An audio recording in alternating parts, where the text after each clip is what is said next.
난소에 생기는 혹인데 그 내용물이 월경혈, 그러니까 자궁내막으로 만들어진 그 혹을 자궁내막종이라고 부릅니다.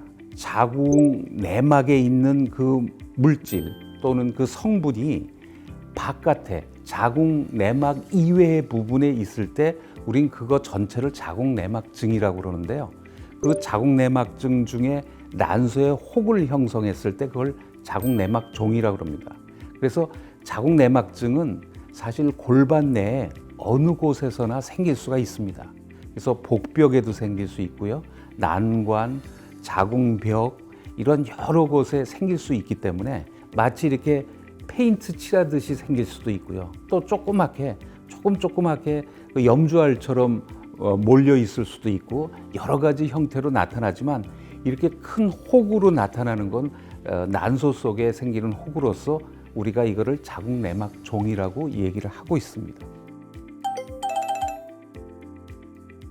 우선 가임 연령의 여성에 있어서 아기를 원하는 여성인데 이 혹이 있을 때 이거를 빨리 깔아앉혀 주는 것이 중요합니다. 왜냐하면 이 자궁내막종이라는 이 혹의 특성이 뭐냐면 호르몬 의존성 종양입니다. 이게 무슨 말이냐면 그러니까 생식에 대한 시스템은 이렇게 우리가 신경에 의해서 전달이 되는 것이 아니라 이 호르몬이라는 무선 통신 체제를 가지고 있습니다. 그러니까 뇌에서 뇌하수체라는 데서 호르몬이 나와서 난소를 자극해서 배란을 일으키고 아기를 갖고 배란이 되고 월경이 일어나고 이런 것이 무선 통신 체제입니다.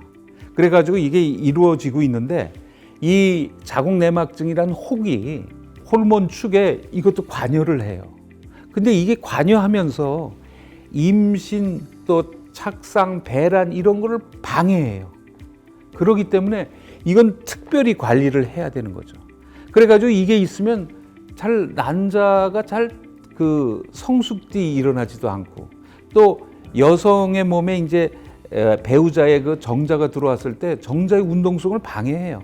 그리고 또 수정도 방해하고 수정이 되면 이제 수정란이 이제 세포 분열을 하는데 이 세포 분열하는 이것 자체도 방해하고 또 이것이 이제 착상이 될 때 착상도 떨어뜨리면서 임신이 되면 유산율도 높아져요. 그래서 모든 임신 생식에 대한 거에 이 자궁내막종이란 자체가 아주 방해인자고 나쁜 영향을 줘요. 그래서 자궁내막증이라는 이러한 그 자궁내막증 전체 이것이 사실 난임의 한 3분의 1은 이 자궁내막증 때문에 일어납니다.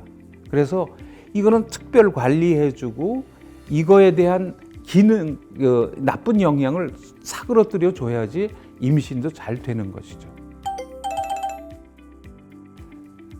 우선 자궁내막종을 의심할 수 있는 것은요. 가장 그 증상 중에서 가장 큰 것은 역시 월경 때마다 일어나는 월경 통증입니다. 그것이 가장 주 증상일 수가 있습니다. 그 다음에 이게 워낙 커지면은 배에서 만져질 수도 있지만 그렇게까지 크기 전에 벌써 증상들을 많이 야기를 시키는데 가장 큰 것은 역시 월경통이라고 할 수가 있습니다. 그러니까 우리가 보통 제일 많이 하는 건 이제 골반 초음파가 되고요. 거기서 정밀 초음파라는 것이 있고요. 그리고 이제 CT 또는 MRI라는 이런 것들이 좀 더 정교하게 우리가 진단할 수가 있는데 그러나 요새는 초음파가 너무 정밀하게 많이 발전하면서 이 종양의 그 특징을 갖다가 좀 더 알 수가 있습니다. 그래서 이게 악성이냐 양성이냐는 난소의 혹을 진단할 때 대개 이제 악성은 몇 가지의 그 특성을 보이고 있습니다. 첫째가 어느 기간 동안에 빨리 자라는 그런 속성이 있고요. 그 난소의 혹 속에 물 성분하고 그 살 성분하고 같이 섞여 있을 때 그 악성을 우리가 의심할 수가 있습니다.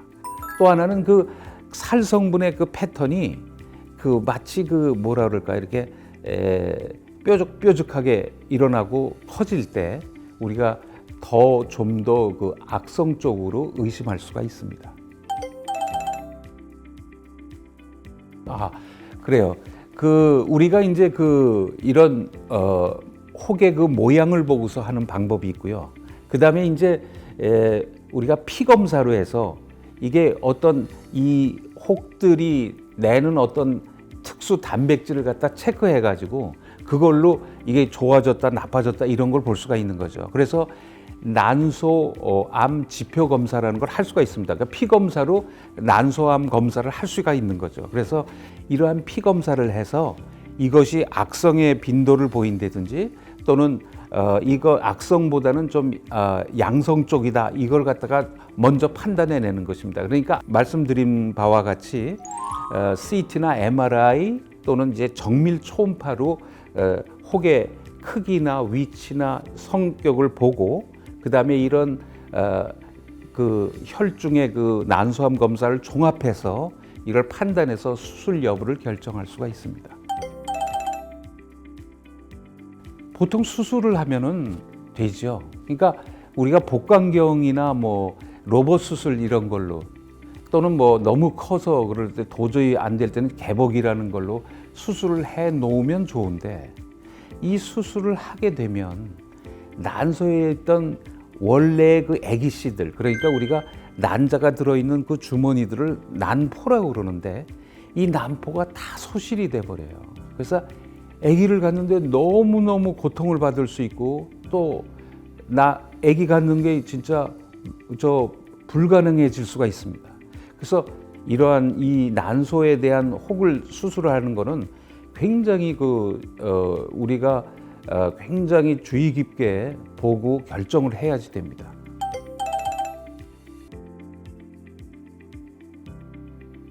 사실 난소에 있는 혹 바깥에 있는 애기씨들을 살리기 위해선 요걸 사그러뜨리는 방법이 중요하거든요. 요걸 사그러뜨리고 놔두면 그 주위에 있는 걸 다 살릴 수가 있습니다. 그래서 이러한 내용물을 만드는 이 혹의 상피 세포를 우리가 일단은 자꾸 증식을 하는 거를 갖다가 멈추게 할 수가 있습니다. 일시적으로. 이제 그런 방법이 이제 알코올 경화술이라는 게 있는데요. 이건 뭐냐면 속의 내용물을 우리가 난자 채취용 바늘이 있습니다. 긴 바늘을 그 안에다 넣고 속의 내용물을 갖다가 뽑아내는데 이게 속의 내용물이 너무 조잡합니다. 월경혈보다 더 이 점도가 높고 어떤 경우는 마치 연탄물 같아요. 검은 물이 나오거든요. 그래서 이거를 생리식염수로 이걸 잘 씻어내는데 좀 시간이 걸리지만 잘 씻어내고 그 다음에 알코올로 이걸 계속 씻어내면 이 안에 월경혈을 만드는 그러니까 자궁내막종의 성분을 만드는 세포들을 일단은 경화시키는 거죠. 알코올로 이걸 갖다 경화시키면 이걸 쭈글쭈글하게 만들 수가 있습니다. 이렇게 놓으면 이거의 기능이 확 떨어지고 그 다음에 이 바깥에 있는 난자가 들어있는 난포들을 다 살릴 수가 있습니다.